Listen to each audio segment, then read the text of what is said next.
Number 1 California ज़मीनी गुलहरी। इस छोटे से जानवर को बहुत बड़े मसाइल का सामना करना पड़ता है। अमेरिका में कैलिफोर्निया, मगरबी ओरेगोन और मगरबी नेवाडा के जंगलात और चरागाहों में रहने वाली इस किस्म की गुलहरियों के लिए पथरीले इलाके और गहरी वादियाँ दोनों एक जैसी है, लेकिन इनके घर के खुला होने की वजह से उन्हें हमेशा शिकार होने का ख़तरा रहता है। दुश्मन रेटल स्नेक या चुगीनाक है, ऐसा सांप जो सूंघ कर शिकार करता है और अगर एक मरतबा पीछा शुरू कर दे तो निशाने का बचना तकरीबन नामुमकिन हो जाता है।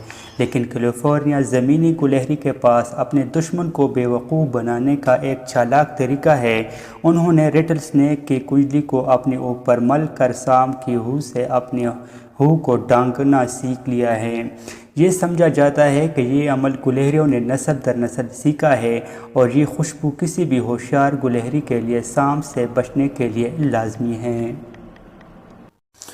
Number 2 zebra. ज़ेब्रा के जिस्म पे धारियाँ क्यों होती है? अर्तकाई हयात के सबसे पुराने इस सवाल ने साइंसदानों को तब से परेशान किया हुआ है जब से चार्ल्स ड्रोन और अल्फ्रेड रसल ने पहली बार इस पर इख्तिलाफ ज़ाहिर किया था। लेकिन जदीद तहकीक के मुताबिक ये धारियाँ ऐसे कैमोफ्लेज का काम करती है जिसके ज़रिए भागते हुए ये दुश्मनों से महफूज रह सकी।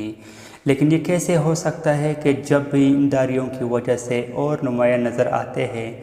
जवाब वही है जो किसी भी जादूगर की सबसे ज़बरदस्त चाल का राज होता है। आंखों का धोखा। सफ़ेद और सियाह ऐसे रंग हैं जिनको अगर आपस में मिलाया जाए तो ज़मीन के साथ कई खेल खेले जा सकते हैं और अक्सर जानवरों की निगाहों से बच सकते हैं। यूनिवर्सिटी ऑफ ब्रिस्टल के डॉक्टर मार्टिन हाउ चीते और शेर की नज़र पर मुताला करते नज़र आ रहे हैं। वो कहते हैं कि हमें काफ़ी बरसों से जानवरों की बिनाई को पढ़ रहा हूँ और मुझे इसमें बहुत दिलचस्पी है कि एक धारियों वाले ज़ेब्रे के शिकारी की आंखों पर क्या असर पड़ता है। उन्होंने तहकीक की है कि इन धारियों से शिकारियों को वेगन वेल एलविजन के ज़रिए बेवकूफ़ बनाया जा रहा है।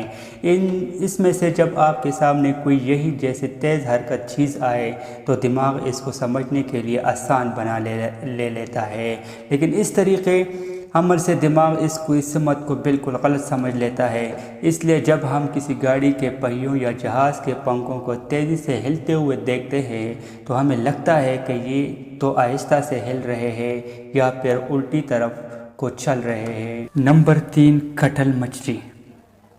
कटल मछलियों ने खाए जाने से पहले बचने के लिए एक ऐसा चालाक दिफा ढूंढा है जो कि देखने में भी खूबसूरत है। अपने आप को किसी सख्त होल में छुपाने की बजाय ये अपनी गिरदोनवा के रंग को अपना कर उसमें घुल कर नाकाबिल दीद हो जाती है। इनकी चमड़ी की सबसे बाहर वाली तह में दबे क्रोमैटोफोर नामी छोटे अज़ा होते हैं।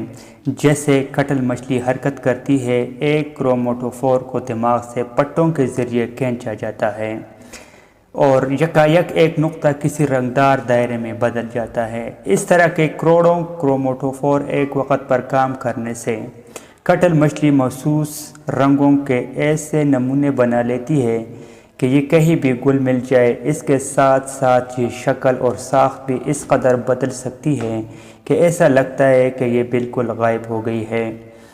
एक नई तहकीक ने कटल मछली का राज फाश कर दिया है। इनकी काल की खुलियों में ऑप्सन नाम का प्रोटीन होता है जो आँख के रेटिना में भी पाया जाता है, तो उन्हें रोशनी पकड़ने वाले सालमों के ज़रिए उनकी काल खुद रंग देख सकती है, जिस वजह से कहा जा सकता है कि ये दुनिया की खूबसूरत और अक्लमंद तरीन चमड़ियों में से है। नंबर 4 अफ्रीकी शेर। अगर कोई जानवर देखने में शेर लगे और बाकी भी उसको शेर ही समझे तो हो सकता है आप भी ये सोचें, लेकिन ज़रूरी नहीं कि ऐसा ही हो। युवास्वाना के अगवांगो डेल्टा के इलाके में चंद ऐसी शेरनियाँ रहती है जिनकी घनी उबाल और शेर की तरह गरजदार दाढ़ मुखालफों को अक्सर मुगालते में डाल देती है। इन गैर मामूली शेरनियों में से एक मामूर परी है जो कि देखने और सुनने में बिल्कुल शेर तो लगती है, लेकिन क़ती तौर पर वो शेरनी है।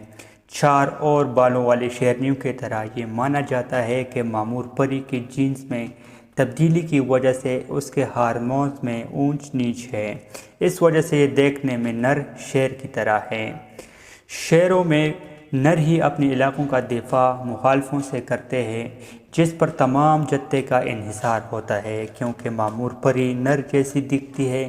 جو مخالف نر ان کے علاقے پر قبضہ کرنا چاہتے ہیں، حملہ کرنے سے پہلے 2 دفعہ سوچیں گے۔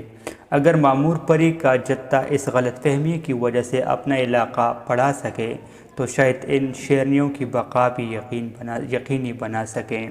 جینز کی اس تبدیلی نے ایک نئی اور پرفریب قسم کی ترکیب کو جنم دیا ہے۔ 5 ملیشیا کے جنگلات میں نہ صرف بے شمار پروں والے کیڑے ہیں، بلکہ ان کو ضیافت سمجھ کر فائدہ اٹھانے والے ان گنت شکاری بھی ہیں۔ اس کا مطلب یہ ہے کہ اگر ان کیڑوں نے کھائے جانے سے بچنا ہے تو ان کو بجلی جیسا تیز رفتار ہونا پڑے گا، لیکن یہ آسانی سے پکڑے نہیں جا سکیں۔ لیکن شکاریوں کے جبڑوں سے بچنے والے یہ کیڑے ان خوش رنگ پھولوں سے دور نہیں رہ سکتے، جن کے زرگل اور رس کو یہ بہت پسند کرتے ہیں۔ آرکڈ مینڈس نے اپنے پورے جسم کو ایک خوبصورت اور پرفریب بیس میں ڈھک رکھا ہوا ہے، پھول کے مانند روپ اختیار کر کے اپنے تیز نظر اور مہلک ضرب کے ساتھ۔ یہ مینٹس دنیا کے چالاک اور خطرناک ترین شکاریوں میں سے ہے، لیکن اس کے جعلی پھول میں اور بھی خصوصیات ہے۔ ایک بڑھتے ہوئے مینٹس کو ہر 2 دن بعد کھانا چاہیے ہوتا ہے، کیونکہ یہ پھولوں کی طرح زیادہ عرصہ انتظار نہیں کر سکتے۔